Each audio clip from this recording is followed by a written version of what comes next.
Hello everyone and welcome to Plus Equal. Today we will be adding a lot of cool stuff into our game, and we will start by the camera. I was thinking in which way we should do this to change our camera. We could do this with a script, or we could use Cinemachine.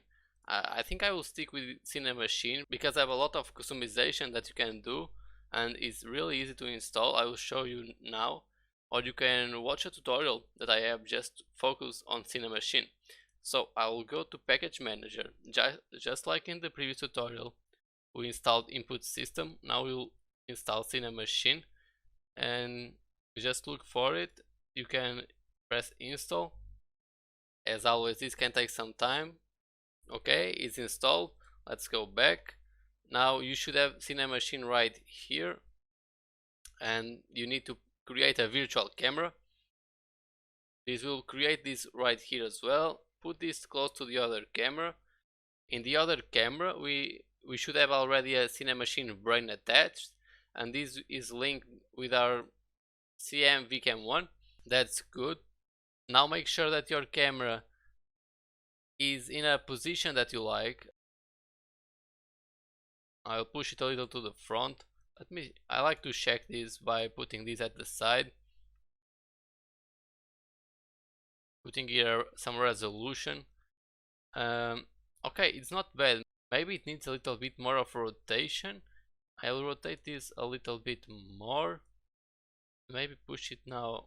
Oops. Cam. Push it a little bit to the front. Okay, looks good. Now let me check my position for the game object. Position 0, 0. So my camera should be at 0 here as well. Here I like to use round values, maybe 11 here and -8. Let's put something here like this, so everything is clean. Okay, now this is centered on the screen because we have 0 and our object also have 0 here. Perfect. Go again to the VCam and assign here in the follow. You put the transform of your player. You can also grab the player and put it right here. If you notice, my camera just went down. Maybe it's not a good idea to change it earlier. I forgot about this because these have to do with the follow offset. Here we have -10. I think my camera was like something like 11 and -8. Yeah, I think that was it. So this is the offset that I want my camera to have. Here we have some values that we talked in the other video, so if you want to see what they are doing, check my video. It's one of the most recent videos in the channel as well. And let's see if this is working. Let's hit play.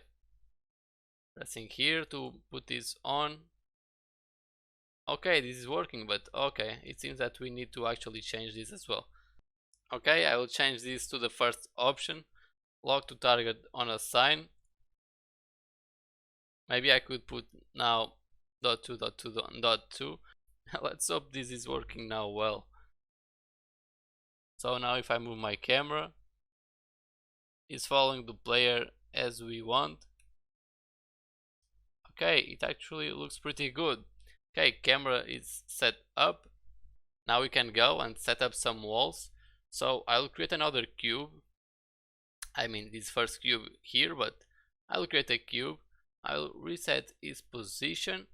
I'll put a scale of 30 and it's the size of the plane. So we'll stick with it like this. Maybe 1 there is enough. The size of the ball. Maybe we could put this like 2. Now we need to put this back. Yeah, more or less here. Let's try this value here. Okay. Now we need to duplicate this, so we can write something here like south wall. We can create an empty and call it walls and put every wall inside it. Now that we have an empty game object, I will put this to 0. It's very important to reset its position of the empty game object. When you want to put a group, for example, I want all my walls to be inside it.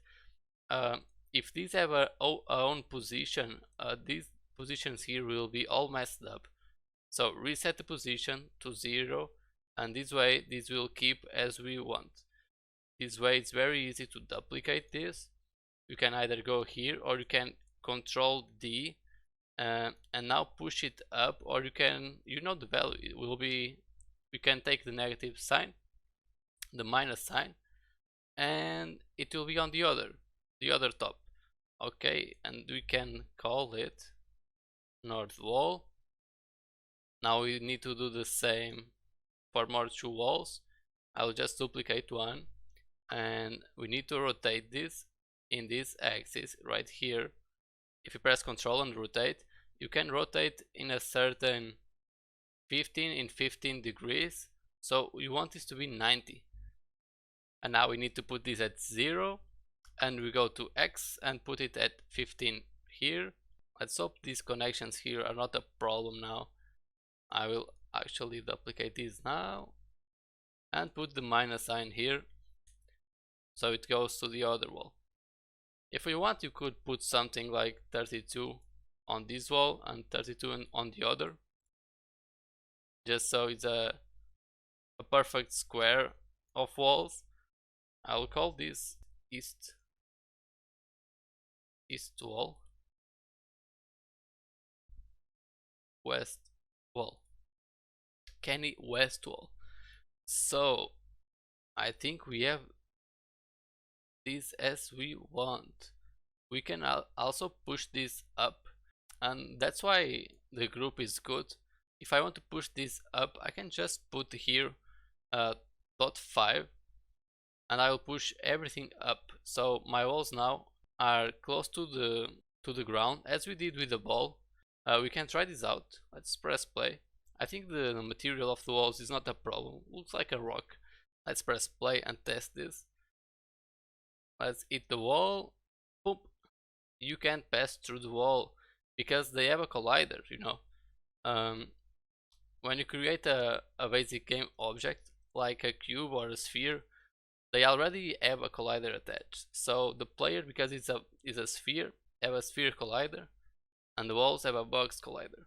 And this way we have a fully playable area where the player can't go down to the infinite world of Unity. And now we just need to improve our level. We will add some collectibles in the next tutorial, so stay tuned, leave a like and subscribe if you are not a subscriber yet. Remember to join our Discord as well, we have some people there. But yeah, that's it. Thank you a lot for watching. I'll see you in the next tutorial. Stay safe.